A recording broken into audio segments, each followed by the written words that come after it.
What would Christianity be without Jerome? My name is Sarah Herman, and I am presenting from Sioux Falls, South Dakota. The purpose of this presentation is to explain who Jerome is and how he has affected Christianity. Eusebius Harmonius Stephanerus. Jerome was born AD 342. His father and mother were Christians, and his father, like Jerome, was named Eusebius. He was a nobleman. As a young man, Jerome's parents sent him to Rome to study under Dantus, the famous pagan, who did grammar. It is in Rome that he became proficient in Latin and Greek. And it was also during this time that Jerome also studied the classic authors, such as Plato and Tully. He said he studied Plato all day long and studied Tully all night long. He studied the classic authors until he became very, very sick, even to death. And in his delirium, Jerome had a vision that he went before the judgment seat of God. The judge said to him, "Are you a Christian?" And he replied, "I am a Christian." And the judge replied, "Thou liest. Thou art no Christian. You are a Saronian, a non-Christian. For where thy treasure is, there is thy heart also." The judge ordered Jerome beaten, and Jerome pled for his life. He gave oath and said, "O Lord, if ever I possess and read profane books, I shall have denied thee." At these words he was dismissed and suddenly revived to health. From this point on, Jerome only read the sacred books. Jerome interpreted a vision of beauty, who judges between speeches.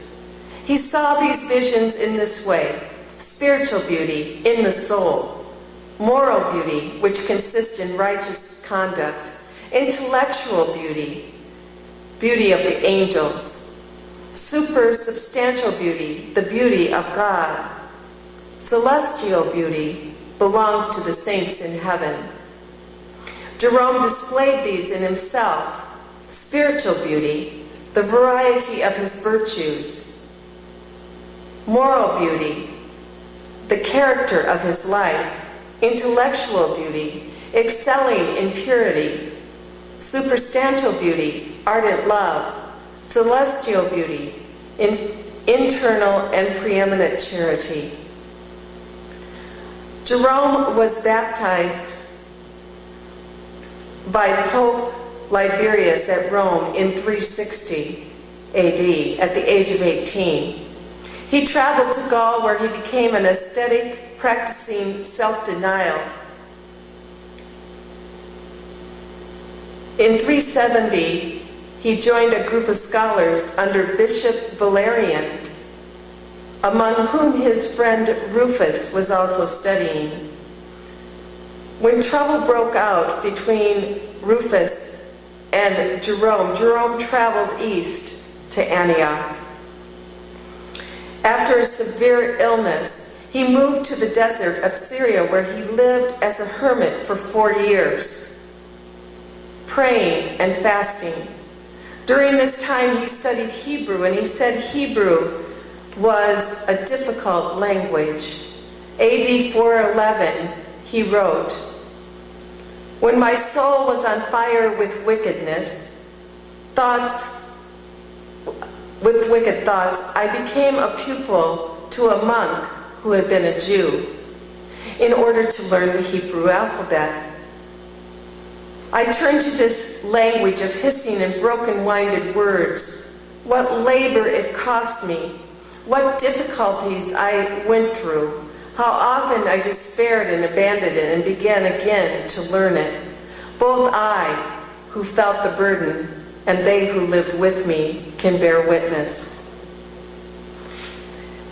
At age 39, Jerome was ordained cardinal priest of Rome succeeding Pope Liberius.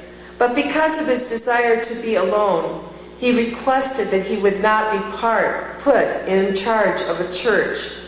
He preferred to study instead. He met Paula, a widow, and they built 4 monasteries near Bethlehem, the place where Jesus was born. The widow Paula, Jerome, and her daughters were close friends in all of their years. They remained near the nativity of Jesus. Jerome spent most of his time in a cave where he translated scripture and meditated.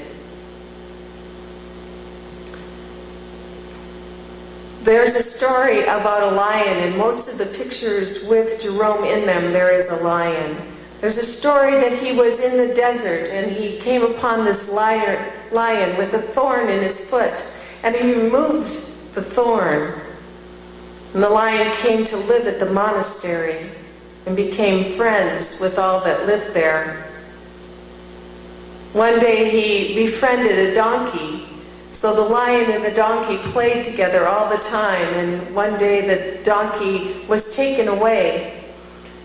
And as he was taken away, the lion became sad, and he went back up to the monastery and was looking for food, but all the monks thought that he had eaten the donkey, so they wouldn't feed him. The donkey came back eventually, and the lion took him up to the monastery, and they began to feed him again.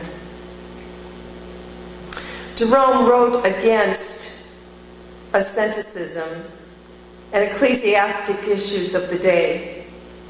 Helvidius, who denied the perpetual virginity of Mary.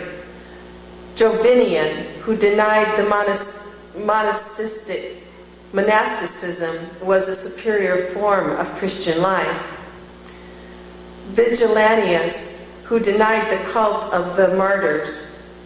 Rufinus, his friend, who supported Origen's orthodoxy. And Pleganus, who supported the possibility of human sinfulness, sinlessness. In each case, the positions Jerome championed, with exaggeration and bitter invective, ended up prevailing in the Catholic Church. Jerome is remembered for his outstanding contributions to the future of Christianity. He translated the Bible into Latin, which is today called the Vulgate. He translated the Old Testament straight from the Hebrew, making it the most accurate. Surprisingly, his knowledge of Hebrew scripture led him to reject the apocryphal books.